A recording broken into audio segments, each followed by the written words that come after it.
주님, 우리의 찬양을 주의 병에 담으소서. 찬송가 210장으로 하나님께 찬양 드리겠습니다.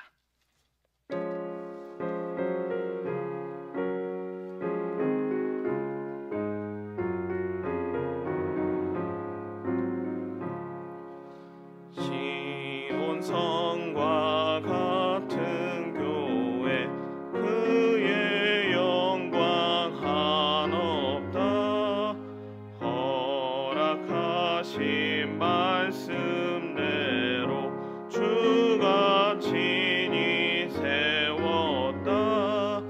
반석 위에 세운 교회, 흔들 자가 누구랴. 모든 원수의 워싸도 아무 근심 없도다. 생명샘이 솟아나와 모든 성도 마시니 언제든지 흘러넘쳐 부족함이 없도다. 이런 물이 흘러가니 목마를 자 누구랴. 주의 은혜 풍족하여 넘치고도 넘친다. 주의 은혜 내가 받아 시온 백성 되는 때, 세상 사람 비방해도 주를 찬송하리라. 세상 헛돼 모든 영광 아침 안개 같으나, 주의 자녀 받은 복을 영원 무궁하도다.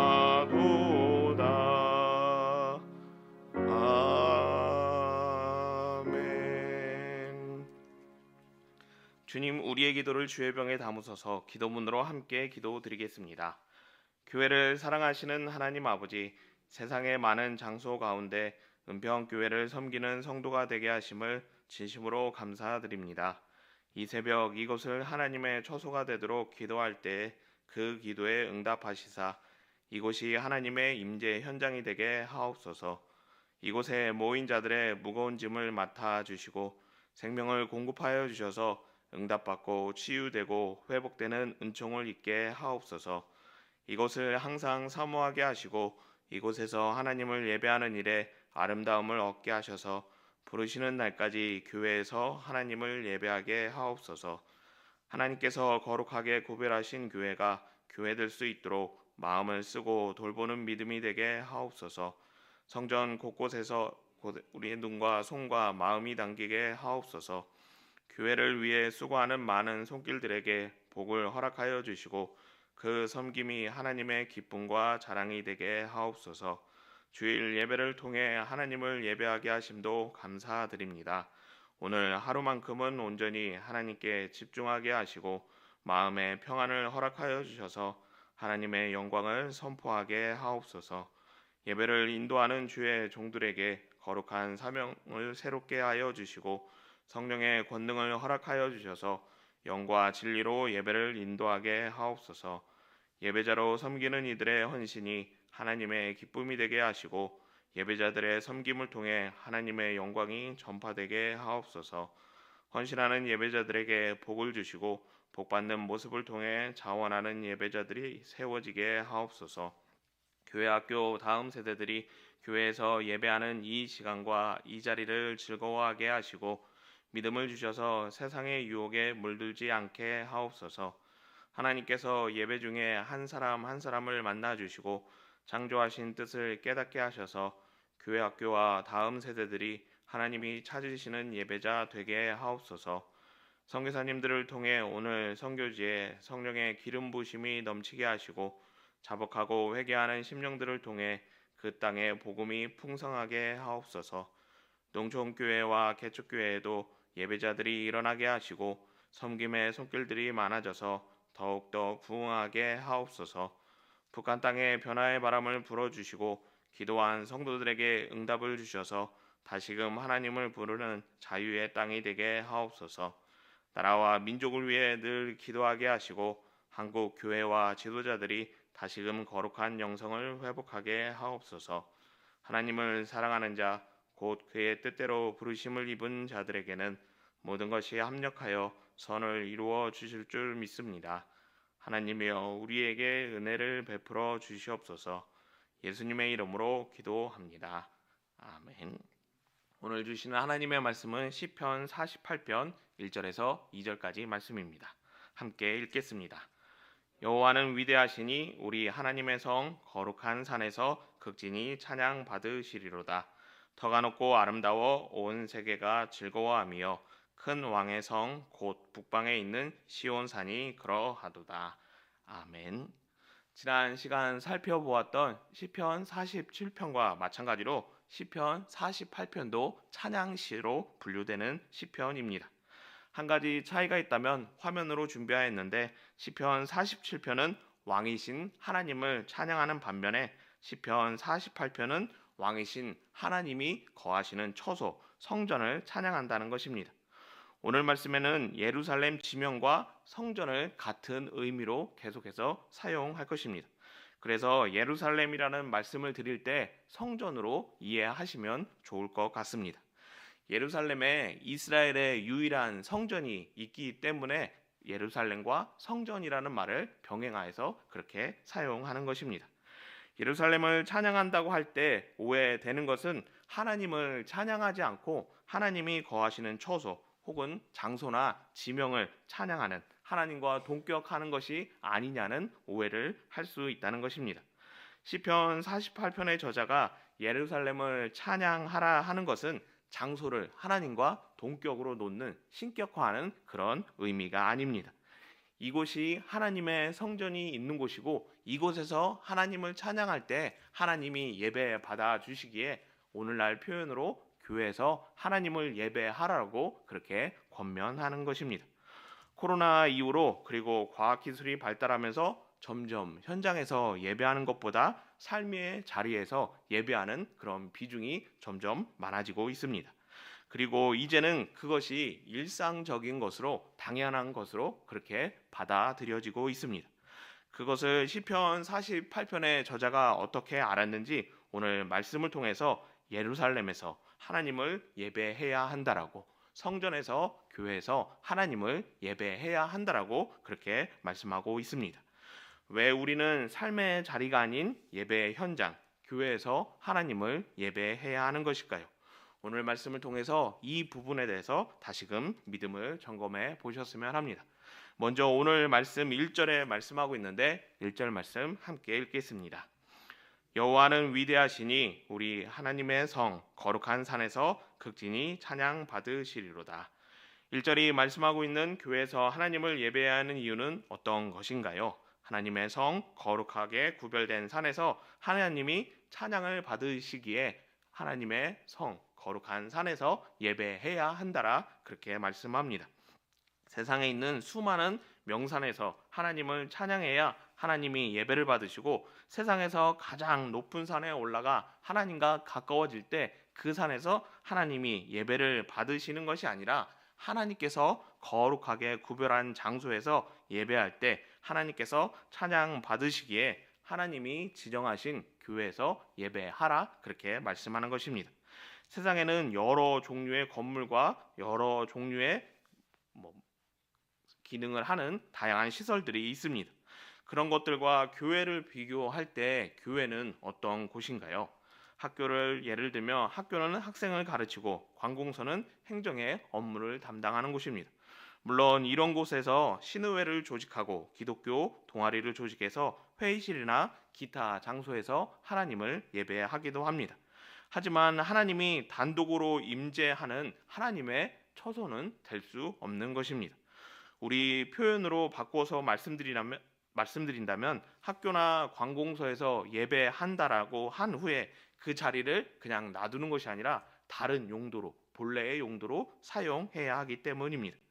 또한 예배와 행정을 한 건물에서 병행하면 주변 사람들에게 이곳이 예배하는 곳인지 회의하는 곳인지 업무를 보는 것인지 혼돈을 불러올 수 있게 됩니다. 그래서 어디 가면 예배드릴 수 있다고 해서 막상 찾아왔는데 그곳이 행정과 교회의 어떤 예배 역할을 동시에 하는 곳이었다는 것을 알게 되면 그곳이 교회가 아닌 것을 알고 찾아왔던 사람이 다시금 발걸음을 돌리는 그런 오해를 불러올 수 있는 것입니다. 물론 제가 지금 말씀드리는 것은 병원에 계시거나 아니면 해외에 출장 가 있는 성도님들에게 말씀드리는 것이 아닙니다. 현장에서 예배할 수 있는 여건이 되지만 그럼에도 불구하고 교회에 오르지 않고 삶의 현장에서 예배하는 이 경우를 말씀드리는 것입니다. 교회는 세상의 많은 건물들과 다르게 하나님을 예배하는 이 일 하나로 마련된 그런 하나님의 처소입니다. 그러기에 다른 곳이 아닌 교회에서 예배해야 합니다. 교회에서 예배할 때 우리가 만나고 싶은 하나님을 만날 수 있고 무엇보다 이곳에서 예배할 때 하나님께서는 우리의 예배를 받아 주시기 때문입니다. 두 번째, 교회에서 예배해야 하는 이유를 2절에 말씀하고 있는데 2절 말씀 함께 읽겠습니다. 터가 높고 아름다워 온 세계가 즐거워하며 큰 왕의 성 곧 북방에 있는 시온산이 그러하도다. 시편 48편 2절은 예루살렘의 성전은 터가 높고 아름다운 곳이라고 그렇게 말씀합니다. 이 말씀은 지형적으로 우리 표현으로 배산임수 또한 명당과 같은 입지 여건 혹은 산세가 좋아 아름답다라는 것을 말씀하는 것이 아닙니다. 시편의 저자가 이곳을 아름다운 곳이라고 말씀하는 이유는 이곳에서 유일하게 선한 것이 아름다운 것이 그리고 생명을 공급하는 것이 나오기 때문입니다. 유명한 말씀인데요. 에스겔 47장 1절과 5절과 9절 말씀을 보시면 성전에서 물이 흘러 강을 이루고 이 강물이 흐르는 곳곳마다 번성하고 살아난다라고 그렇게 말씀합니다. 성전에서 흘러나오는 물이 모든 문제를 치유한다라고 그렇게 말씀하는 것입니다. 당연히 문제가 해결되고 슬픔이 변하여 기쁨이 되고 애통이 변하여 찬송이 되는 것은 아름다운 일이라고 말씀드릴 수 있습니다. 그런 일들이 성전에서 나타나기 때문에 그곳은 아름다운 곳이 되며 당연히 흠모할 만한 장소가 될 수 있는 것입니다. 오늘날 병원에도 환자를 치료하는 병을 해결하는 문제가 해결되는 장소이고 상담소에서도 마음의 문제를 해결할 수 있는 일입니다.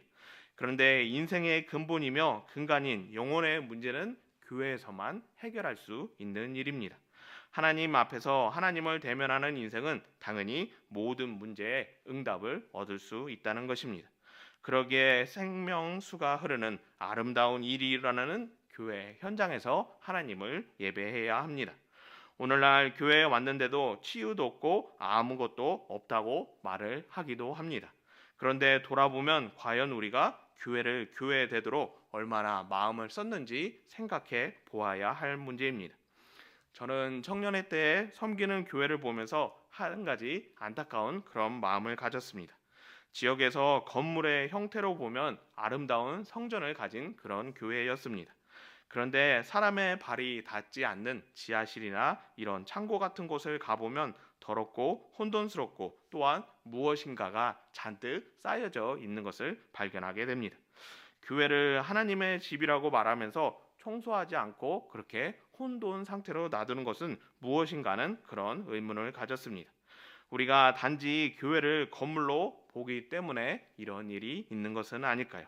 그냥 사람을 만나고 어떤 것을 하기 위한 장소로 여기기 때문에 이렇게 되는 것은 아닐까요? 만일에 이 성전이 하나님이 임재하시는 하나님의 처소라고 한다면 우리의 마음과 우리의 눈과 우리의 손은 다른 모습으로 그렇게 나타나게 될 것입니다. 교회가 하나님의 처소가 되고 생명이 흐르는 곳이 될 수 있도록 기도하는 성도님 되셨으면 합니다. 그래서 항상 이곳을 사모하시고 이곳에 오르셔서 생명과 회복과 치유를 얻는 복된 삶이 되기를 예수님의 이름으로 축복합니다. 사랑과 은혜가 많으신 하나님 아버지, 우리에게 교회를 섬기게 하시고 이 교회를 통해 하나님을 온전히 예배하며 무엇보다 생명을 얻을 수 있도록 은혜 주심에 감사합니다. 오늘 하루 이 일을 감당할 때 약속하신 대로 응답을 얻는 모든 성도님 되도록 복을 허락하여 주시옵소서. 예수님의 이름으로 기도드리옵나이다. 아멘. 주님이 가르쳐 주신 기도입니다. 하늘에 계신 우리 아버지, 아버지의 이름을 거룩하게 하시며 아버지의 나라가 오게 하시며 아버지의 뜻이 하늘에서와 같이 땅에서도 이루어지게 하소서. 오늘 우리에게 일용할 양식을 주시고 우리가 우리에게 잘못한 사람을 용서하여 준 것 같이 우리 죄를 용서하여 주시고 우리를 시험에 빠지지 않게 하시고 악에서 구하소서. 나라와 권능과 영광이 영원히 아버지의 것입니다. 아멘. 자유롭게 기도하시겠습니다.